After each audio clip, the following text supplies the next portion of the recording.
Muy buenas tardes, mi nombre es Alberto Tazara Muñoz, yo soy licenciado en comunicación y al mismo tiempo tengo una maestría en literatura sacado en la Pontificia Universidad Católica de Valparaíso en Chile y la licenciatura en comunicación la obtuve en la Pontificia Universidad Católica de Quito. Ahora voy a hablar sobre esta novela, La peste, del escritor Albert Camus, ya que estamos en unas circunstancias en las cuales pues amerita saber cuáles son los comportamientos que tienen las personas cuando hay circunstancias como esta, en este caso la pandemia. Debo aclarar que Albert Camus no habla de una pandemia, habla de una epidemia en la ciudad de Orán. La ciudad de Orán queda en Argelia, al este de la capital de Argel, muy cerca de España, media hora de España, ¿no? Albert Camus nació en Argelia cuando Argelia era una prefectura francesa, no, él no tenía nacionalidad por esta razón. Su padre era francés, fue analfabeto, y su familia española, su familia materna era española. Madre, abuela materna y tío eran españoles, ¿no? Como quedaba tan cerca, la gente iba a buscar muchas veces una mejor vida en Argelia porque era una prefectura francesa. Muchos dicen que lo que Albert Camus cuenta en La peste no son cosas de una pandemia, sino son cosas que él vio en la Segunda Guerra Mundial. Evidentemente cuenta cosas sobre la Segunda Guerra Mundial, pero al mismo tiempo eh, cuenta cosas sobre la pandemia, cuenta cosas muy importantes sobre la pandemia española que él la vio cuando era niño, él junto con su hermano mayor. Entonces, empecemos. Albert Camus nace en Orán en 1903 y muere en 1956 en un accidente de tránsito. En la misma Argelia. El que conducía el carro en el que él muere era Gallimard, es su editor y que fue el editor de todos los existencialistas y de los grandes escritores franceses de después de la Segunda Guerra Mundial. Sartre, Simone de Beauvoir, eh, Simone de Beauvoir, Camus, François Mauriac, etcétera. Fue el que tradujo también a Nietzsche, Kierkegaard, entre otros autores. Albert Camus fue muy amigo de él y estaban los dos casados con sus esposas en una carretera de Argelia regresando de un picnic cuando se chocó Gallimard, ¿no? Tuvo un accidente de tránsito. Albert Camus es el segundo premio Nobel más joven de literatura que ha habido. El premio Nobel más joven fue Rudyard Kipling, el autor de las selvas vírgenes, ¿no? Donde sale Mowgli. Después está Albert Camus y después está Gabriel García Márquez con 58 años. Camus y García Márquez son los premios Nobel más jóvenes con 58 años cada uno. Pero Albert Camus no solo es importante por ser premio Nobel joven, ¿no? Su forma de ver la vida, influenciada por el existencialismo, marcó mucho a una generación y sigue marcando a gente. Entonces, tenemos el caso del grupo The Cure, que tiene el tema Killing an Arab, que se basa en una de las novelas de Albert Camus, El extranjero, donde una persona que es Pied Noir, como Albert Camus, Pied Noir eran aquellos hijos de franceses nacidos en las colonias, o para ser más concreto, hijos de europeos nacidos en las colonias francesas, les decía Pied Noir. Camus era Pied Noir, posteriormente el filósofo francés Derrida también fue Pied Noir.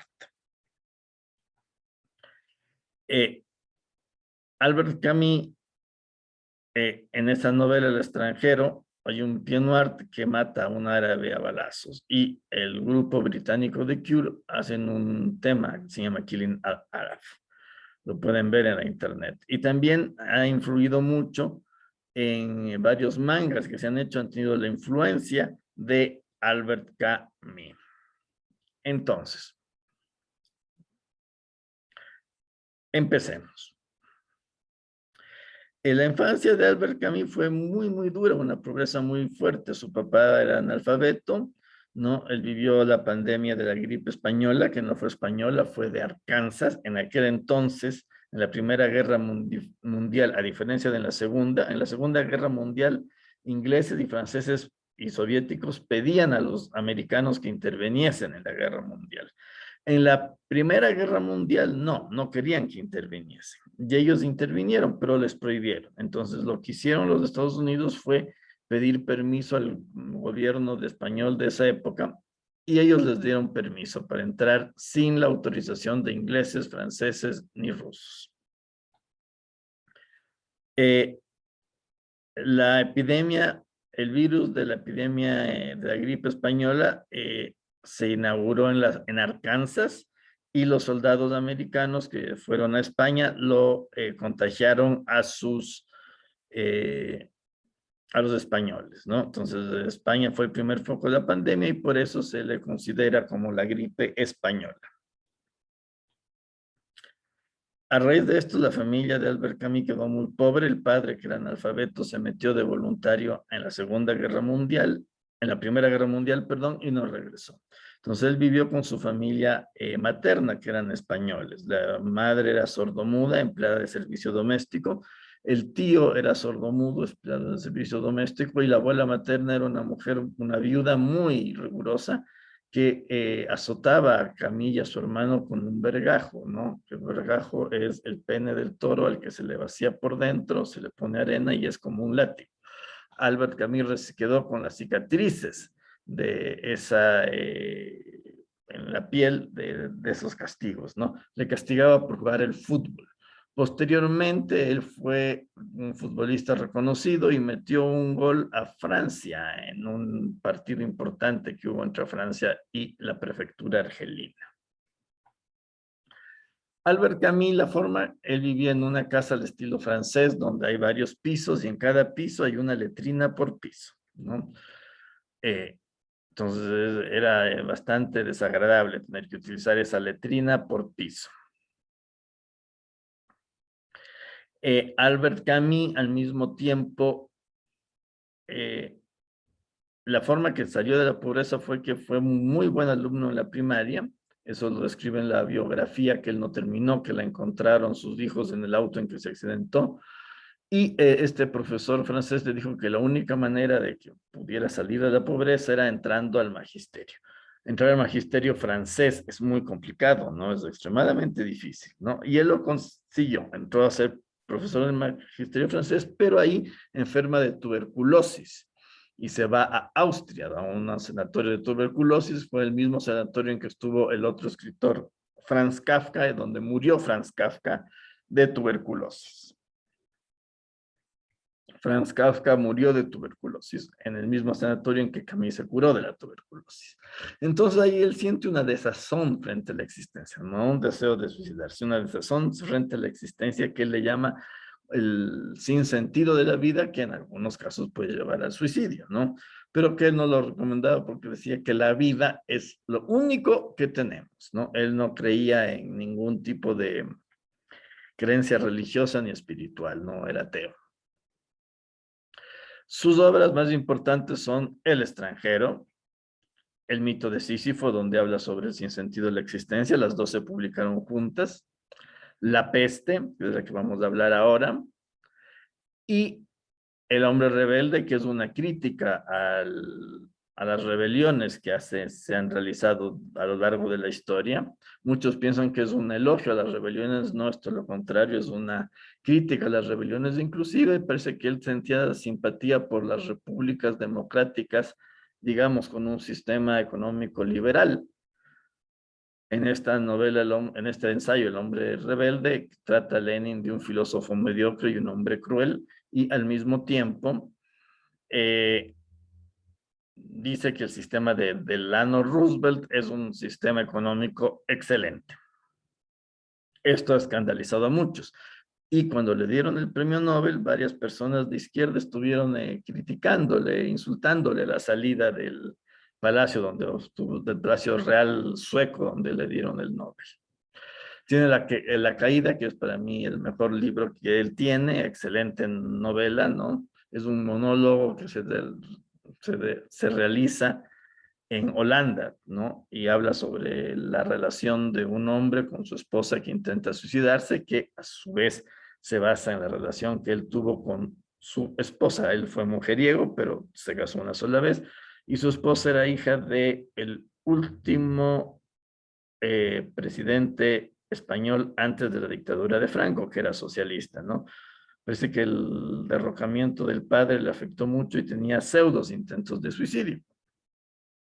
Esa para mí es el mejor libro. Pero bueno, ahora vamos a hablar sobre la peste. La peste se desarrolla en Orán.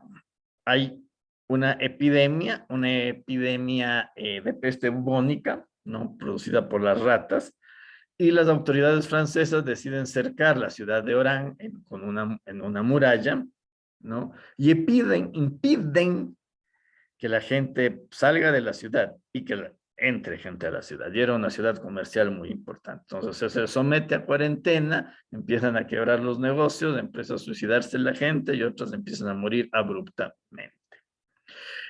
¿Y qué es lo que pasa aquí? ¿Qué es lo que pasa en la mente de la psiquis de las personas cuando viene el sufrimiento? Y lo que sucede es que lo que primero empieza a romperse, ¿no? Es el ego. Y vamos a ver, el ego es una parte de la personalidad que los psicoanalistas europeos, al menos no lo tratan más bien los griegos y los orientales. El ego es una máscara, ¿no? Decían los griegos, es una máscara como la que llevan los actores de teatro de la época de los griegos antiguos, ¿no? Y todos tenemos ego, no nos podemos presentar sin ego, ¿no? Nadie se presenta y dice, yo he sufrido mucho porque se murió mi papá cuando tenía 15 años. Eso se lo dice a un amigo. No se presenta así en una reunión social. Pero evidentemente el ego mal usado consiste en molestar al otro. Es un ego extremadamente molestoso que en esta sociedad capitalista la gente lo utiliza casi siempre mal. ¿Cómo se utiliza el ego en esta sociedad capitalista? Pues muy sencillo. Se ufanan de los éxitos que tienen, de los puestos que tienen, de los libros que han escrito, del tener PhD en ni sé qué, en ni sé cuánto. Eso es el ego, ¿no? Cuando le llega la desgracia, más que los problemas en sí, es que el ego ya no le sirve, ¿no? Entonces, como que se sienten desnudos, ¿no? En algunos casos hemos visto personas aquí que se han visto severamente afectadas económicamente y evidentemente han entrado en crisis profundas, ¿no? Incluso, pues, así, lamentablemente ha habido suicidios. Eso es lo que sucede en la ciudad. ¿Cómo lo describe Albert Camus esto? Lo describe en las primeras páginas. Describe el ego sin mencionar la palabra ego. El otro dice así describe a Orán, la ciudad donde él nació. ¿Cómo sugerir, por ejemplo, una ciudad sin palomas, sin árboles y sin jardines, donde no puede haber aleteos ni susurros de hojas? Un lugar neutro, en una palabra, califica a Orán de una ciudad neutra, o sea, una ciudad de comercio normal, común y corriente. El modo más cómodo de conocer una ciudad es averiguar cómo se trabaja en ella, cómo se ama y cómo se muere. En nuestra ciudad, por efecto del clima, todo ello se hace igual, con el mismo aire frenético y ausente. Eso de aire frenético y ausente es propio del ego, que actualmente, donde estamos en una época en la que se busca desmontar el ego, se le llama vivir inauténticamente, ¿no? Vivir en automático. Es evidentemente así como funciona el ego, ¿no? Las personas que se levantan el sábado cansadas después de tanto trabajo, en teoría, el ir a farrear el viernes, el esperar que llegue el viernes con ansias, todo eso es una forma de vivir egoica, ¿no? Es una forma de vivir egoica impuesta por la sociedad que ha impuesto estas leyes. Sin duda, nada es más natural hoy día que ver a las gentes trabajar de la mañana a la noche y enseguida elegir entre el café, el juego y la charla el modo de perder el tiempo que les queda por vivir. Pero hay ciudades y países donde las gentes tienen de cuando en cuando la sospecha de que existe otra cosa. En general, esto nos hace cambiar sus vidas, pero al menos han tenido la sospecha y eso es ganancia. ahí es donde vemos cómo se produce el ego, cuando la gente dice, ¿habrá una forma distinta de vivir esta vida, ¿no? Y dejar de vivir una rutina automática? Es una forma de dejar de lado el ego. Cuando viene el sufrimiento, vienen problemas que pueden generar sufrimiento, muchas personas, muchos psicólogos que salen en el YouTube actualmente dicen que se debe al ego, a un mal uso del ego. Eh, Se te desmonta toda la vida, ¿no? Y eso es un mal uso del ego. Dicen muchos, agradezco al cáncer, agradezco al desempleo, agradezco al divorcio, porque esto me hizo que despierte y que viva sin ego. Bueno, es lo que dicen, ¿no? Es algo bastante polémico. Pero en esta novela pues, se puede ver el ego. ¿Y qué es lo que pasa? ¿Cómo actúa la gente cuando hay ego? Hay un miedo a morirse y una defensa, mecanismos de defensa inconscientes y automáticos. Por ejemplo, en esta novela, la gente empieza a querer saltar el muro y los soldados del otro lado disparan a los que intentan saltar el muro. Aquí se ve cómo el ego nos impone conductas automáticas, ¿no? Querer saltar el muro, huir de la peste, huir de la muerte y de la otra parte, el otro lado de la gente, dispararlos, recibir la orden tal cual. Eso es un acto egoico, ¿no? Lo no egoico sería detenerse, no hacer nada y estarse tranquilos para ver cuál es la mejor forma para salir del problema. Eso sería lo que no es lo egoico, ¿no? Entonces, los que hablaban de domar el ego decían la vida es como un río, especialmente los taoístas y los budistas. Todo va pasando, va pasando, va pasando, va pasando. Hay que moverse para que las cosas pasen, ¿no? Pero generar este movimiento. Y en esta novela lo importante es que se centran en en unos varios personajes, hombres todos ellos, no aparece ninguna mujer. Esto no es que a mí sea machista, misógino, pues él era mujeriego, hubo muchas mujeres en su vida, ¿no? Pero aquí se fija en 4 hombres. Se fija en el sacerdote Panelux, que es el arzobispo de Orán, el cual dice que la peste bubónica eh, se produjo por el pecado de los hombres, ¿no?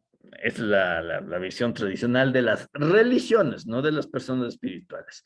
El sacerdote Panelux era una persona muy religiosa y sostiene eso en un discurso en la novela, ¿no?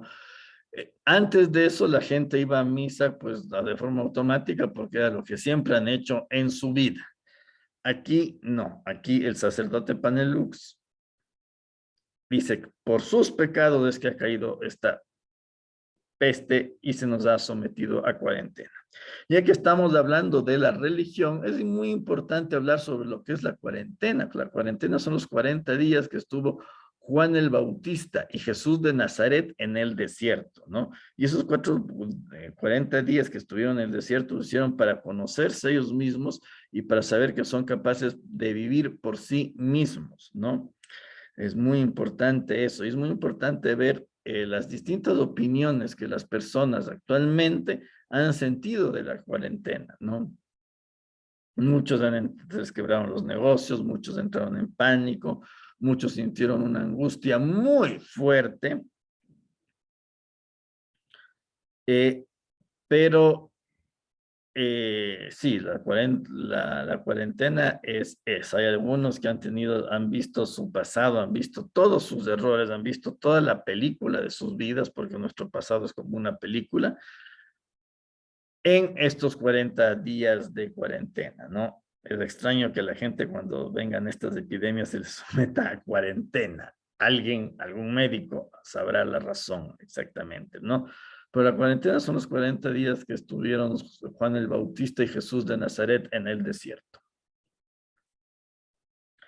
¿Qué otros personajes hay? Tenemos al doctor Rux, que es el encargado del hospital público de Argel, que era una persona divorciada, que sin hijos, que vivía con su madre, y que se encarga curar a los enfermos, una persona extremadamente solidaria. Es el único que muestra solidaridad en estas circunstancias.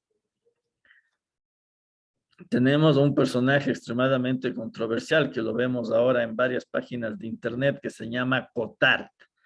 Cotard es alguien que en la vida normal, común y corriente no podía hacer uso de su ego, no encontraba trabajo, no encontraba pareja. Antes de la epidemia intenta suicidarse, ahorcándose. Era portero del hospital. Viene la pandemia y empieza a solidarizarse, entre comillas, con las víctimas. Por eso solidaridad de Cotard busca más bien acercarse a aquellas personas que antes lo veían con desprecio para decirles, miren, ahora tú y yo estamos viviendo una misma situación, una situación de dolor. Es bastante importante este personaje, Cotard. Tenemos a Grant, que es un personaje que siempre quiso ser escritor, que es estadístico del hospital público, ¿no? Y que empieza a trabajar y que todos sus esfuerzos por escribir una novela se le obliga a que los deje. Deje sus esfuerzos, se le obliga a que deje de escribir la novela, que era bastante cursi, dicho sea de paso, ¿no? Y aquí hay una conflictividad en Cotard. ¿Para qué sirve una novela cursi? ¿O por qué razón se le prohíbe a una persona que tenga días libres cuando hay una epidemia y se le obliga a escribir una novela? Debemos de tener en cuenta que antes de esto, en la ciudad de Orán, la gente evadía impuestos. Por eso el hospital público de Orán era muy pobre. Cuando vino la epidemia, se saturó de gente, colapsó. Como han colapsado varios de los hospitales actuales, y se ha dicho que es por culpa del gobierno, cuando en realidad es por falta de responsabilidad de las personas y no haber pagado los impuestos. Eso es algo que hay que tener en cuenta, ¿no? Y que en la vida de Grant se muestra esa problemática. Y al mismo tiempo hay otro personaje.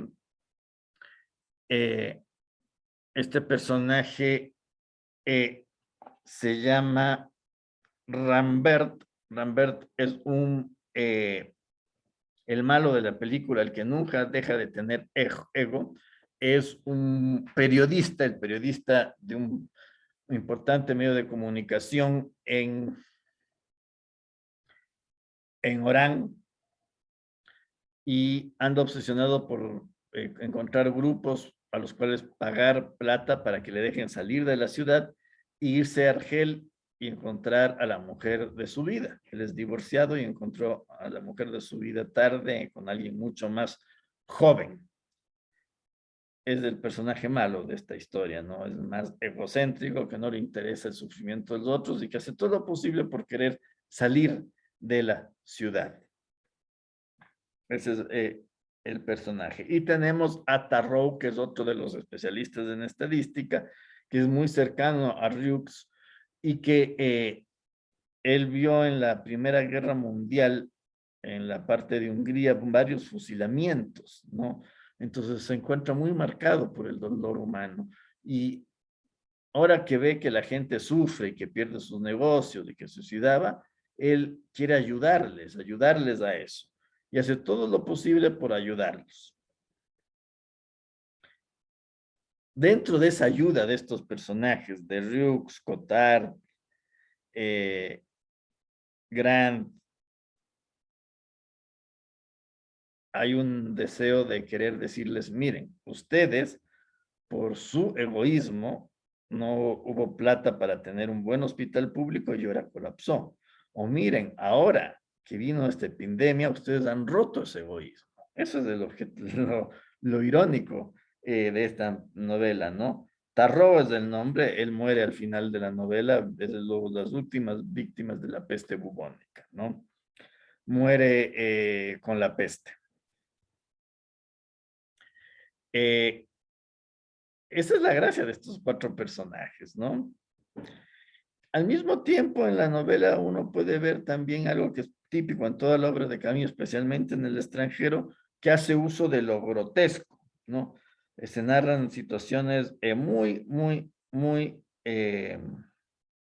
grotescas.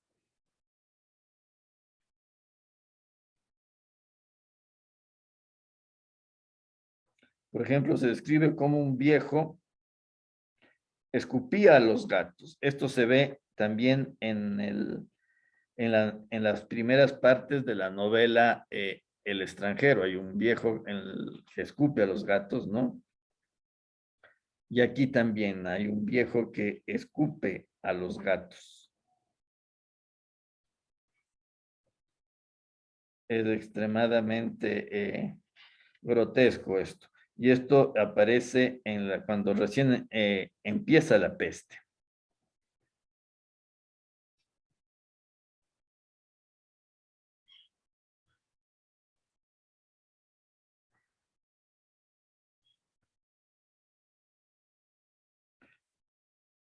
Se produce justo cuando empiezan a ver los primeros síntomas de bubónica, ¿no? En varias novelas de Albert Camus vemos esto. Sale. A la hora en que la ciudad entera estaba adormecida por el calor, un viejecito aparecía en un balcón del otro lado de la calle. El pelo blanco y bien peinado, derecho y severo en su traje de corte militar. Llamaba a los gatos con un menino, dulce y distante a un tiempo. Es la parte grotesca de la novela, ¿no? Los gatos levantaban los ojos, pálidos de sueño, sin decidirse a moverse. Él rompía pedacitos de papel sobre la calle y los animales, atraídos por esta lluvia de mariposas blancas, avanzaban hasta el centro de la calzada, alargando la pata titubeante hacia los últimos trozos de papel. El viejecito entonces escupía sobre los gatos con fuerza y precisión. Si uno de sus escupitajos daba en el blanco, reía. Hay una escena muy similar en El extranjero de Albert Camus. Esta es una de las tantas escenas donde aparece lo grotesco. Lo grotesco también aparece cuando se describen los bubos. Los bubos son protuberancias que salen a las personas que se enferman de la peste bubónica. Ahora, ¿cómo empieza la peste, la epidemia aquí? En los condominios donde vivía Riux aparecen los primeros casos de peste. Aparece un portero, llama la atención, dice, hay varias ratas que se han muerto. Y Riux dice, sí, una yo la vi que se dirigía hacia mí, me dio tambaleante y murió. El otro dijo, creo que esto es una peste y nadie toma en cuenta. El portero, que es una persona que por su oficio es poco importante, es el primero en morir y nadie toma en cuenta hasta que finalmente llegan otros casos y se declara la epidemia. En teoría, en esta pandemia se inició cuando muere se supone que es un campesino de nacionalidad china que se comió un murciélago, se supone, el que genera toda esta pandemia. Es un poco para reírse eso, pero en teoría es eso. Entonces, estos son los cuatro personajes y la importancia de la peste, ¿no? Vamos a ver cómo se expresa las frases de Albert Camus en esto, cómo está escrita la novela. La novela empieza con un epígrafe de Daniel Defoe, que es el que escribió sobre Robinson Crusoe, y al mismo tiempo fue quien escribió Diario del Año de la Peste, porque Robinson Crusoe, Daniel Defoe, vivió la primera pandemia, una de las dos pandemias anteriores, que es la peste negra, que también la vivió Isaac Newton, ¿no? Él se empieza haciendo un epígrafe de la novela del Diario del Año de la Peste de Daniel Defoe. Posteriormente hay un narrador en tercera persona, omnisciente, que opina constantemente, da opiniones. Eso actualmente es desagradable, pero en aquella época parece que era bastante común, ¿no? Dar estas opiniones sobre lo que pasa en la peste, ¿no? Por ejemplo, veamos cómo aquí describe otra escena grotesca cuando Grant, que es el periodista, el egocéntrico, que quiere huir de la ciudad para encontrarse con el amor de su vida, encuentra un grupo de delincuentes que ven la forma de sacarlo de la ciudad si es que les da dinero. Así empieza describiendo. Encima de todas las mesas y en la de Rambet también había excrementos de gallina resecos, de los que no se explicaba bien el origen, hasta que de un rincón oscuro, después de un pequeño alboroto, salió dando saltitos un magnífico gallo. Así hay muchas escenas grotescas así en esta novela, ¿no? Hay un momento en donde hay dos narradores omniscientes, ¿no? Y hay un narrador omnisciente que dice, ¿quién será el que escribió esta novela? Pues se trata del doctor Ryux. Eso sí es pocas veces visto, dos narradores omniscientes, ¿no? Pero sí, porque ahí está el narrador omnisciente principal y después hay como apuntes de en nuestra ciudad pasó ni sé qué, ni sé qué, ni sé qué. Y el narrador omnisciente dice que el que escribió esos apuntes es el doctor Ryux. Eso es una cosa insólita en la literatura, yo no la he visto, ¿no? Y vamos a ver los fragmentos de los momentos más dramáticos de esta historia, ¿no? Por ejemplo, fijémonos en Cotard. Cotard intenta suicidarse, después ayuda a la gente, y cuando termina la epidemia de peste bubónica, es Cotard quien dispara a las personas porque teme acoplarse a la normalidad de la ciudad, ¿no? La forma en cómo Cotard es detenido es extremadamente dramática.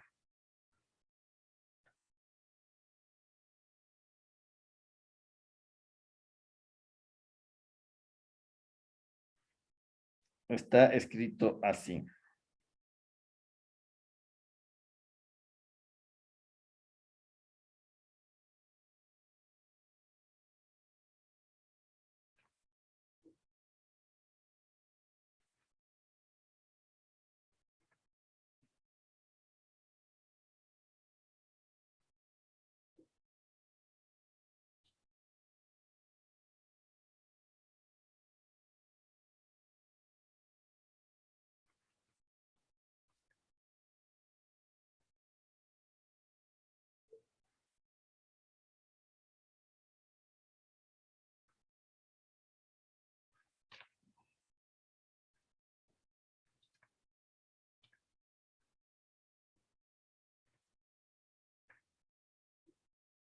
Aquí sale.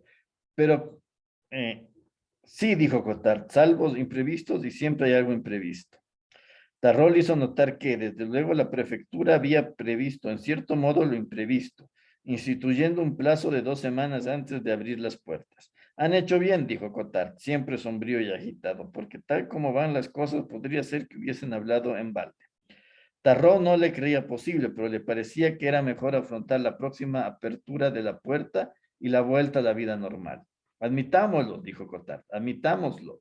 Pero ¿a qué llama usted la vuelta a la vida normal? A nuevas películas en el cine, dijo Tarró sonriendo. Pero Cotard no sonreía. Quería saber si podía esperar que la peste no cambiase nada en la ciudad y que todo recomenzase como antes, es decir, como si no hubiera pasado nada. Tarró creía que la peste cambiaría y no cambiaría la ciudad, que, sin duda, el más firme deseo de nuestros ciudadanos era y sería siempre el de hacer como si no hubiera cambiado nada, y que, por lo tanto, nada cambiaría en un sentido, pero en otro, no todo se puede olvidar, ni aun teniendo la voluntad necesaria, y la peste dejaría huellas, por lo menos en sus corazones. Cotard declaró que el corazón era la última de sus preocupaciones. Lo que le interesaba era saber si la organización misma sería transformada. Si, por ejemplo, todos los servicios funcionarían como en el pasado. Y Tarrot tuvo que reconocer que no lo sabía. Según él, era cosa de pensar que a todos esos servicios perturbados durante la epidemia les costaría un poco de trabajo volver a elevar anclas. Se podía suponer también que se plantearían muchos problemas nuevos, que habría necesaria una reorganización de los antiguos servicios. Ah, dijo Cotard. Eso es posible, en efecto, todo el mundo tendrá que recomenzar todo. Los dos paseantes habían llegado cerca de la casa de Cotard. Este se había animado mucho, esforzándose en el optimismo. Imaginaba la ciudad rehaciendo su vida, borrando su pasado hasta partir de cero.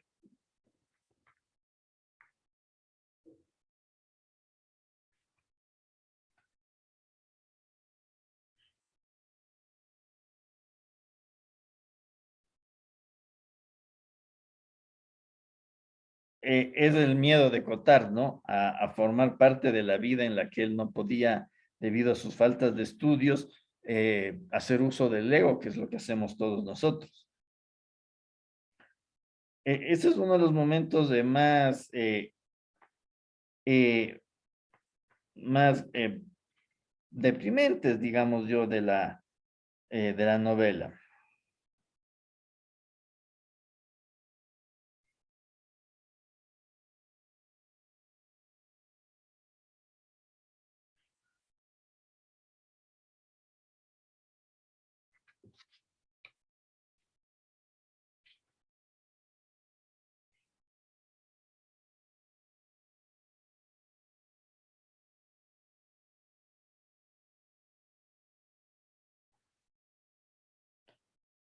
Finalmente, Tarro es asesinado cuando le dispara a la gente en la calle, lo matan los policías. Y aquí sale como lo de reflexiones de la muerte de Tarro. Del mismo modo que había vivido al lado de Tarro y estaba allí, muerto, aquella noche, sin que su amistad hubiera tenido tiempo de ser verdaderamente vida. Perdón, Tarro es uno de los estadísticos, ¿no?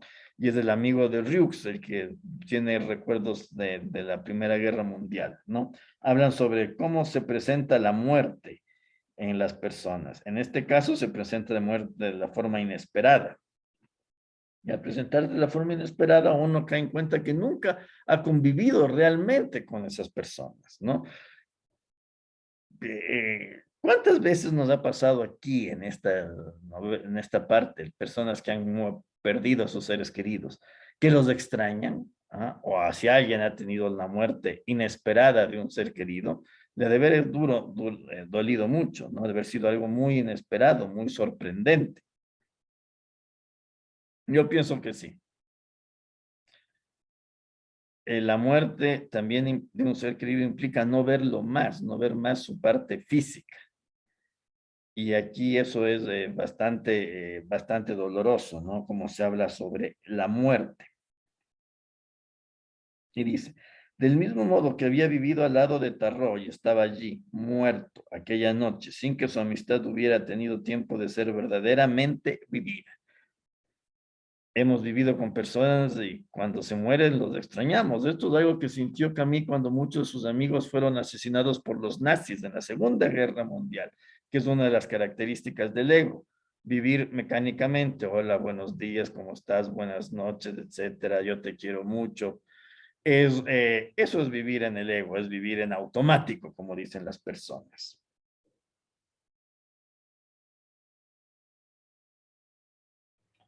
Estas son las partes donde se habla de la preste, ¿no? Espero que esta novela les guste. El final de la novela es extremadamente hermoso, dice así. Pues él sabía que esta muchedumbre dichosa ignoraba lo que se puede leer en los libros. No leía nada. Que el vacilo de la peste no muere ni desaparece jamás. Que puede permanecer durante decenios dormidos en los muebles, en la ropa. Que espera pacientemente en las alcobas, en las bodegas, en las maletas, los pañuelos y los papeles. Y que puede llegar un día en que la peste, para desgracia y enseñanza de los hombres, despierte a sus ratas y les mande a morir en una ciudad dichosa. Va a quedar el miedo a que esto vuelva a nacer, ¿no? Eso es innegable. Siempre va a haber ese miedo a que esto vuelva a surgir y vuelva a nacer. Aquí dice, Cotard, Tarró, aquellos y aquella que Rux había amado y perdido, todos muertos o culpables estaban olvidados. Los muertos van a ser olvidados por la masa. El viejo tenía razón, los hombres eran siempre los mismos, evidentemente. Cuando terminó la Segunda Guerra Mundial, surgieron los hippies que querían la paz porque eran los niños que vieron cómo los adultos de su época se mataban entre ellos. No sé cómo actuarán los niños ahora en esta situación. He visto casos de niños que se hacen chistes que en mi época no se hacían. Por ejemplo, un niño le dice a otro, tú cuando seas grande vas a ser liquidado. Esos chistes me parecen muy eh, llamativos, además de crueles, porque nunca los había visto antes, ¿no? Las personas se ponen a pensar también, ¿qué hubiera hecho yo si en el pasado me hubiese ido del Ecuador a un país en donde se supone que la pandemia no había afectado mucho? ¿Qué hubiese hecho yo si no me hubiese casado con esta persona que tuvo miedo del desempleo y me dejó solo? Muchas personas, matrimonios donde hay dos hijos y una hija, la esposa dice, yo le mantengo a esta, se refiere a los hijos como esta, mientras tú te haces cargo de estos. Eso es algo extremadamente doloroso, ¿no? Referirse hacia los hijos. Y hasta aquí el análisis de esta novela de Albert Camus, La peste. Una cosa extraña, ¿no? Dejo a colación. Últimamente, durante los últimos 25 años, se han escrito muchas novelas sobre pandemias, ¿no? Está la de José Saramago, El ensayo de la ceguera. Está El mapa no es del territorio, de Willy Beck. Otra es una del 2019 de Stephen King, el cual fue demandado por varias personas porque decían que sabía que se venía esta pandemia, ya que él siempre estuvo muy cercano a la NASA. Eh, de las que yo recuerdo, estas son novelas sobre la peste. Se ha hablado mucho que Winter is Coming es este fin de esta época hecho metáfora también, ¿no? Se ha dicho que esta es una novela que se hizo metáfora, Winter is Coming. Los White Walkers, ¿no? Y hasta el momento aquí sobre esta reflexión sobre esta pandemia, supuesta pandemia que ha asolado a las personas, ¿no?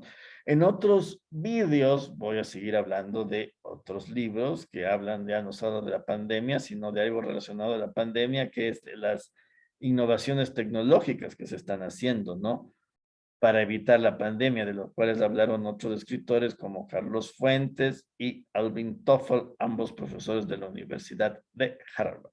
Espero que esto les haya gustado y si es que les interesa, es seguir viéndome a mí. Para saber muy bien lo que es el ego, pueden coger los libros de Gurdjieff o meterse en el eneagrama de la personalidad. Gurdjieff fue una especie de psicólogo ucraniano que vio que habían 9 tipos de egos, ¿no? O que el ego solo es uno, pero aparece de 9 formas distintas. Esto lo pueden ver en el eneagrama de la personalidad. Hay varias conversaciones en la internet sobre el eneagrama de la personalidad. Y hasta aquí todo por hoy. Mi nombre es Alberto Tazara Muñoz y ha sido un gusto compartir esta novela con ustedes. Muchas gracias.